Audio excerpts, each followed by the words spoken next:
From Romania, then we travel to Spain, to Murcia, to the snow wells in Sierra Espuña. They will be presented by Pablo Carbonell Alonso, Chief Architect at Ecoproyecta. Pablo is a passionate advocate for sustainable architecture and founded Ecoproyecta to combine heritage presentations with environmental sustainability. Please, you can use the Can I point out with this? Or? The laser? The laser, yes. The laser, you have to keep this pressed. Okay. Yes.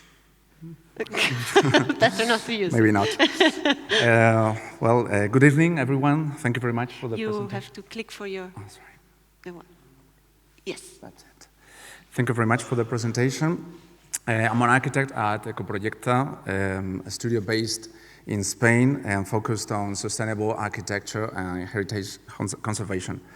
Today, I'm proud to present our work on the restoration of the snow wells in Sierra Espuña, a modest but singular heritage project located in the region of Murcia, southeast of Spain.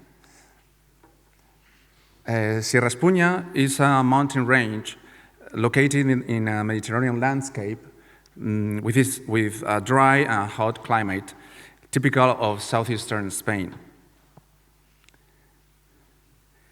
Even though this hot climate, snowfalls used to be quite abundant in this mountain. This is a picture of the heavy snowfall from 1991. Unfortunately, we haven't seen snow like this since. What you can barely see over there is one of the 28 snow wells that we can find spread out across this area. If you ever wondered how we got ice in Mediterranean regions 100 years ago, this is the answer. Snow wells were ice factories before refrigerators existed.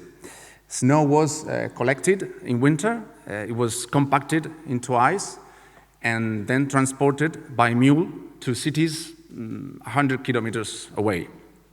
It was a very tough and risky job, but ice was a very valuable commodity at that time.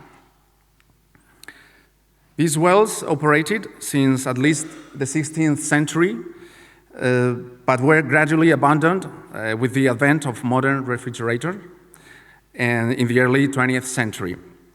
In these photos, you can see some ruins of several wells and also related constructions that were already abandoned at that time. In 2019, we were commissioned by the regional government to develop a master plan for the study and the preservation of these wells. In the research process, we found pretty interesting documents, like this old drawing of 1685 that shows a project of a well.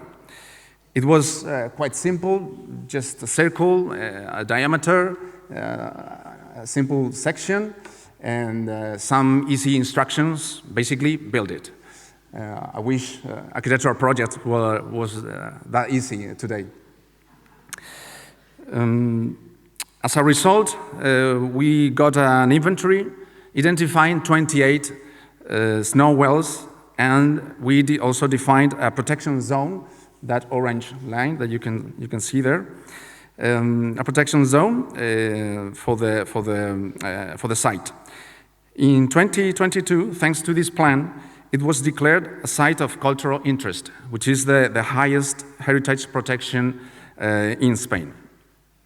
That big number of wells talks about an intense human and economic activity that nowadays is difficult to imagine, as this site is completely inhabited nowadays.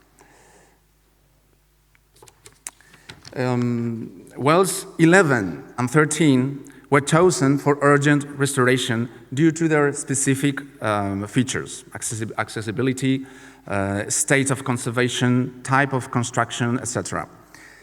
In these photos, you can see the rapid deterioration they suffered. Well 13, you can see in the left, had part of its dome in the 70s, And 40 years later, very little remained. And you can see right here. This is what well number 11 looked like when we started the master plan. And it's interesting to notice that in the foreground, what we can see is well number 12, which is barely a mark on the ground. And this is the future awaiting to the wells if we don't intervene. Well, this is a picture of the other well that we restored, the number 11, number 13. One of the first steps in the project was to analyze their condition and survey the site. For example, we found vertical cracks. Let me try to point out. Yeah, you can see these vertical lines. Well, we found vertical cracks that were threatening the stability of the structure, so we had to urgently repair them. And this is in well number 11, which is the biggest one. It has 12 meters of diameter, and it is 12 meters deep. This is the base of the dome, and we discovered some bricks that were giving us clues about the angle of the dome and also the height of it. This is well number 13. We had some old photographs that gave us clues about the original geometry. So with this data, we developed the restoration project, and the challenge was to use original materials and construction techniques. Basically, stone, lime mortar, and handmade bricks. The original elements, the dome, stone masonry, and buttresses, to the original elements, we added new features like an observation deck, you can see over here, and also a staircase, so that you could go down and visit the interior of the well. This is a section where you can see those elements.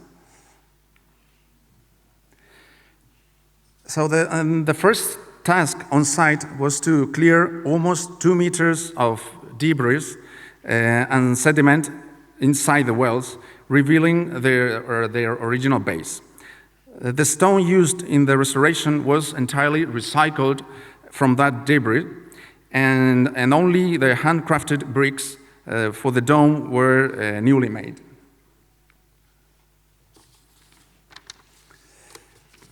This is a picture of the well number 13 during the works. We needed a dual scaffolding system, both exterior and interior. This is a picture of the works with both wells. And here's the finished work, restoring both wells, 11 and 13, with their original form. This is another perspective. And this is the interior. Now visitors can access the interior and appreciate the scale of the wells through new wooden structures like the observation deck that we see here in the foreground and walkways. There's a picture when you can see that. It is quite surprising when you come inside, because from outside you only see the dome, but you have 12 meters down the ground. This is a picture from the bottom of the well. This is well number 13, which is a different kind of dome. It is called a false dome with a conical shape. And well, in conclusion, this project is not only about preserving a unique piece of Spain's cultural heritage, but also about raising awareness of the connection among history, climate, landscape, and architecture. Thank you very much. Thank you.